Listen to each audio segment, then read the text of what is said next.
Mənim yoldaşım Rusiyada, amma məni evdən çölə qoymur, qohumlarımla elə çox danışmıram. Gəliş-gedişim yoxdur. İldə bir dəfə gedirəm atam evinə, evdə bütün günü bezib, onu da yığada deyir, bezdirir.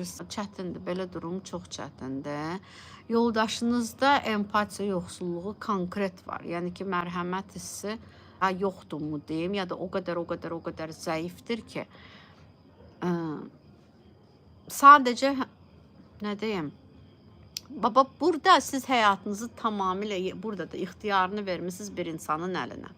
Özü də belə bir insanın əlinə ki, hansı ki sizin üçün fikirləşib çaba göstərib belə bir şeylər eləmir ki, hə, mən bu insanla evlənmişəm, bizim ailəmiz nə bilim inkişaf etsin, belə olaq, elə olaq. Yox, bu evlənib və elə insanlar, kişilər çoxdur, var.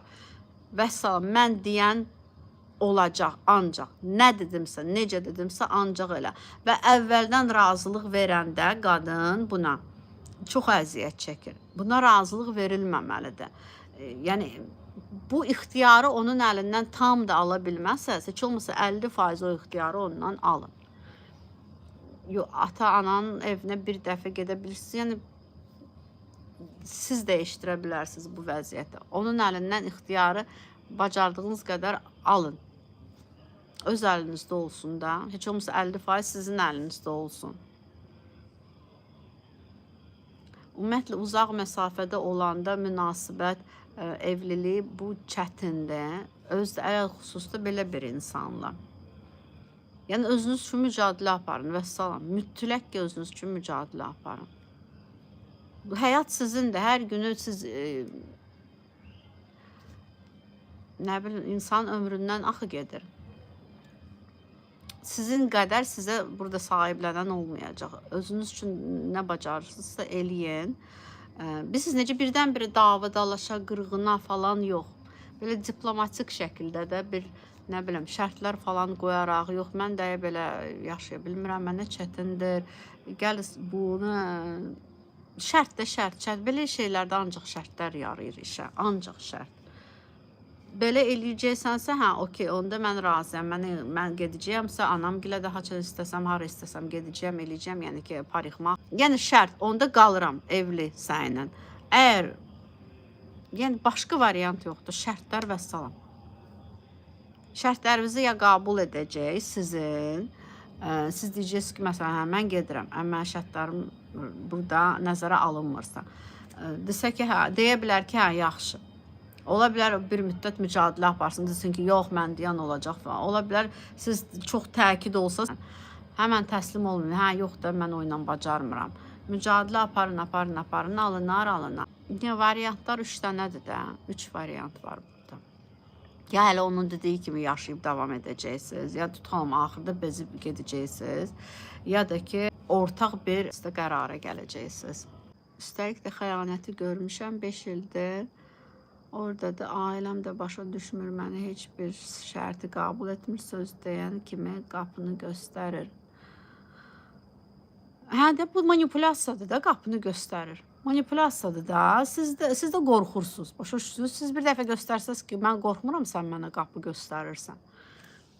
Qapı göstərməyindən siz həmən dala çəkilirsiniz. Manipulyasiyalardan biridir də, hə, onda çıx get. Onda qapı açıqdır. Sən də onu manipulyasiya edirsən. O yazıq, o neyimə manipulyasiya edir? O oturub evində, yoldaşı Rusiyadadır. Bu qadın evdədir. Atası ilə ildə bir dəfə gedir. Heç nə. Yəni ki, bu türmə həyatı, təmiz türmə həyatı yaşır. Türmənin də yenə də heç olmasa bilirsən ki, vaxtı var da, 5 ildir, 10 ildir, 20 ildir. Bu qızın həyatı elədir ki, elə nə qədər mən evliyəmsə, o qədər çəkəcək. Əgər fikrində bir ömür evli qalmaqdırsa, deməli bir ömürdə belə çəkəcək. Bu həyatda axı mütləq burada pozuntular yaranacaq axı. Şərt qoymasın neynəsin? Başqa yolu yoxdur axı. Axı sonra insanda psixoloji yəni dediyim kimi pozuntular yaranır, sonra nə bilim xəstəliklər falan. Niyə insan xəstəliyə düşməlidir ki? Kiminsə orada qayda qanunları var, anormal olan, patoloji olan. Özləri, yəni ki də tam sərbəst həyat Mənim həyatım tam sərbəst olsun, onun həyatı hər addımı mənə deyib edə bilər. Heç mənə deyib yox, ha, mən icazə verməsəm eləməyəcək. İcazə də demək olar heç nəyə vermir. Demək olar heç nəyə icazə vermir. Bu necə yaşasın bu insan? Burada heç bir insanın əsəbləri normal qala bilməz. Heç bir insan buradan sağlam çıxa bilməz. Evdən çölə çıxmır, heç yerə getmir, ana-ata evinə də getmir. Bu neynəsin? Neynəsin də?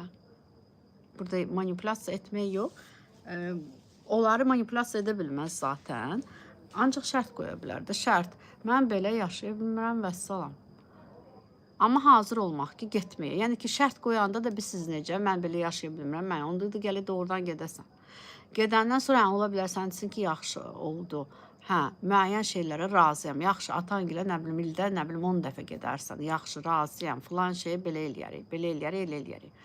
Ola bilər qayıdandan sonra hələ icazə versin. Ola bilər təzədən hələ sən qayıdasan, təzədən hər şey əvvəlki halı salsın. Amma elə insanlar siz necədirlər? Sən o desə ki, hə, de qapı ordadır, get. Sən getsən, ola bilər bir müddət xeyli xəbər falan yollamasın ki, ay qayıd elə. Elə göstərəcək ki, güya ki, heç mənə lazım da deyil. Amma sonra başlayacaq şey eləməyə. Çox çətindir. Belə insanlarla, nə biləm. Ümumiyyətlə, elə tipli insanlar ailə qurmamalıdırlar da, o cür kişilər. Düz deyil. Düz deyil. Bir insana elə həyat yaşatmaq yırtıcı heyvanlar kimidirlər də. Onlar o cür insanlar sosial yırtıcı sayılırlar.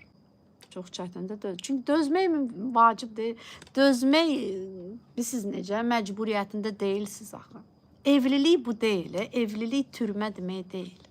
Evlilikdə insan evlənirsən ki, sən nəsli artırasan, sən xoşbəxt həyat yaşayasan, sən bir-birinizə dayaq olasınız. Evlilik budur. İnsanlar bir yerdə gözəl, nə bilim, ailə qursunlar, bir-birlərinə dayaq olsunlar, dost olsunlar, sirdaş olsunlar, bir-birlərinə ata-ana olsunlar, bacı-qardaş olsunlar, sevgili olsunlar.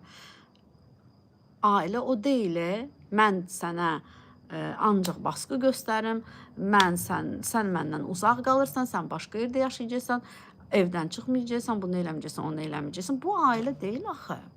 Bu adı ailədir. Bunun adı ailədir.